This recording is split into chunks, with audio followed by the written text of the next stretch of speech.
welcome back to the Citizen channel. I hope you're all staying safe and well. And a Moments in Time, a History Boys feature, and a little bit of a tribute. Yes, it's a tribute to a gentleman who's the centre of this Moments in Time, really. We're going back to an interesting game. It's not often Manchester City play national teams. We have done it. I can remember playing Australia and certain African teams as well back in the day. But how about playing England? How about Manchester City versus England? Well, we're going to go back to Tuesday, and I was there this night. It's not the biggest crowd, but it was an okay crowd for what was a memorial game. Yes, for the sadly recently passed away a few months at the time of this game. Bill Taylor, of course, was at City as chief coach with Tony Buck. And we played a memorial game on Tuesday, the 9th of February, 1982. So I'm going to have a look at a bit of a background to Bill Taylor and just a quick look at the game itself, what happened in this Moments in Time. So please join me and share your memories if you were there as well that night, or any memories of Bill Taylor, of course, who spent time at Manchester City, of course, England, other clubs. We'll talk about that. Anyway, thanks for watching. Please, if you are new to the channel, push that subscribe button, push the bell notifications. Great to have you on board. Everything City, of course, past, present and forever, and little things like this that are unusual in what they are, if you like. It's not often a club plays a country. I mean, Germany, there you go, there's another one. Germany back, of course, in the 1930s, stuff like that. So I'm sure there'll be one or two of these dotted about in my history vlog. So please join us. Spread the word and give us a little thumbs up for this vlog. It'd be very much appreciated.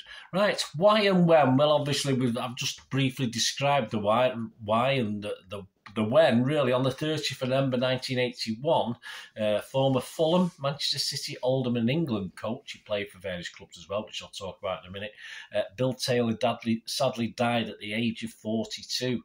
Some background: he was a tremendous coach who joined City from Fulham in 1976 and also coached England under both Don Revie and Ron Greenwood.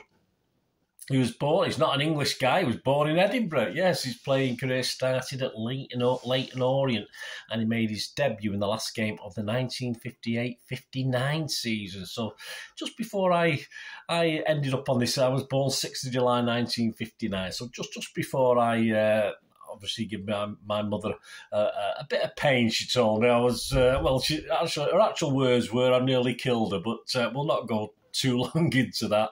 He would play left back, but was recognised as a utility player, more so when he joined Nottingham Forest in September 1963, and he actually played in every position for Forest except keeper and stayed there for 6 years. He moved from Forest to Lincoln City. He was released from Lincoln in 1971. He was invited to become the Fulham reserve coach. He'd had no previous experience, but jumped at the chance. A new manager, Alex Stock, promoted him to senior coach in 1974, and Alex Stock informed Taylor that England also wanted him as a coach. Obviously, he could do that job and do the England stuff as well. He commented, "How can they? I'm a Scot." But with Stock's blessing, he joined England as an assistant coach. He helped coach Fulham to the 1974 FA Cup final. Sadly, they lost it, but he helped coach them to get there, the underdogs, if you like. And in April 1976, Tony Buck approached him, and he joined City in mid-July the same year and bought a house in Sale. Yes, not far from where I am in Altrincham at the moment, or living in Altrincham as I'm recording this. He remained at City for 2.5 years before leaving, they say by mutual consent. Well, obviously, we'll not go into that too much.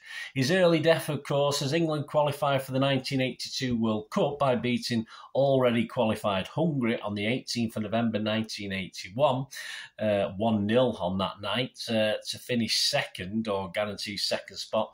Yes, Bill Taylor was sadly taken ill on the same day. He was also then assistant manager and coach at Oldham Athletic.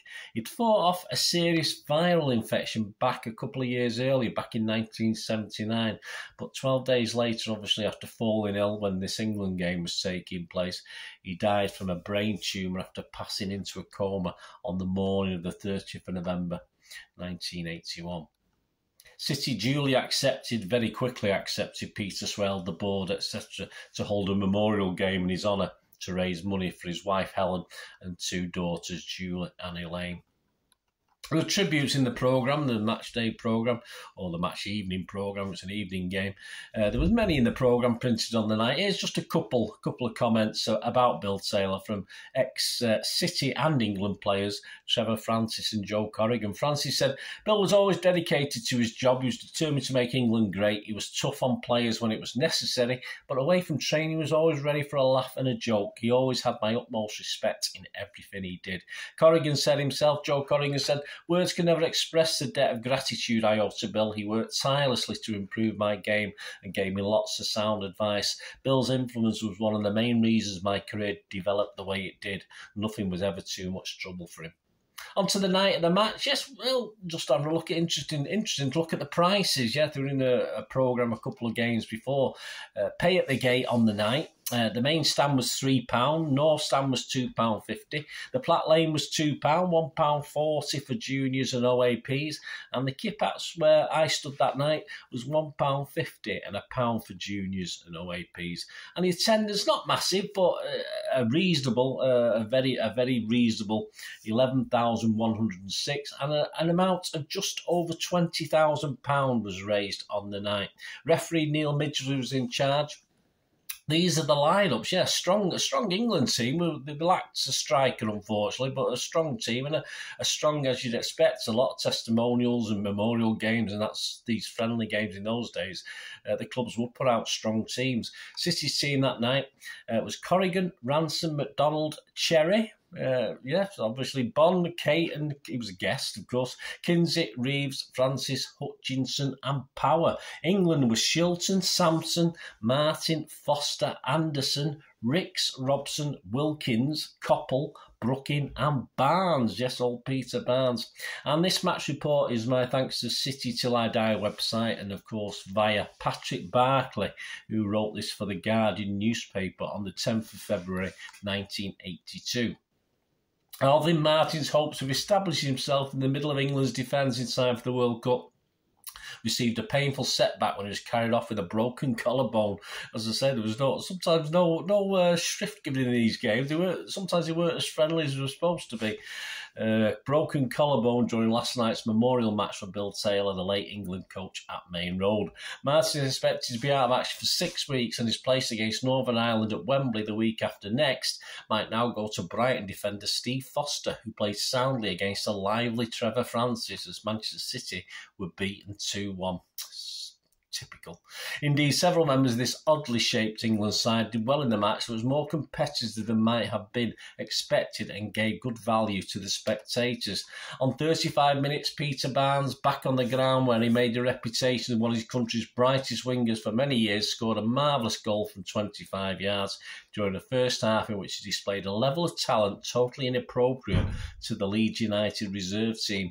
Ron Greenwood's selection of Barnes and Steve Coppell on the wings invoked recollections of the early optimistic days of his tenure as England manager, although the side swiftly had to rearrange itself upon the realisation that injuries had deprived Greenwood of central strikers. With Brooking and Coppell pressed into unfamiliar service through the middle, improvisation was the order of the night. On 47 minutes, Coppell's useful contribution was rewarded with a well-taken goal early in the second half, the culmination of one of those determined bursts down the flank by Viv Anderson that was such an enjoyable feature of Nottingham Forest's rise during the 70s. Greenwood's deployment of Wilkins as libero, or sweeper to you and me, was interesting. Don Revers once used him in a similar role when the Football League played a Jubilee match in Glasgow, and although the idea will clearly require further testing, it was noticeable that the fullbacks had plenty of opportunity to move forward from a sound defensive base. Paul Futcher, the former City defender, now at Oldham, replaced Martin alongside Foster, and on 50 minutes he conceded a penalty with a trip on Hutchinson, enabling Bond to pull back a goal for City, and it ended as a 2-1 defeat for City, but a good match for a very worthy cause. Of course it was. There you go. Were you there that night? What do you remember? Do you remember anything about Bill Taylor? Please leave any memories or comments or thoughts in the comments section.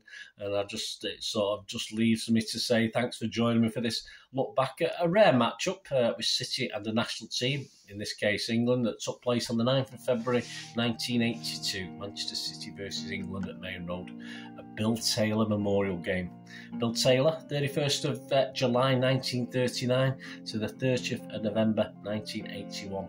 Rest in peace. Thanks for watching, guys. Until we meet again, that's one thing, don't I? Please stay safe, Blues.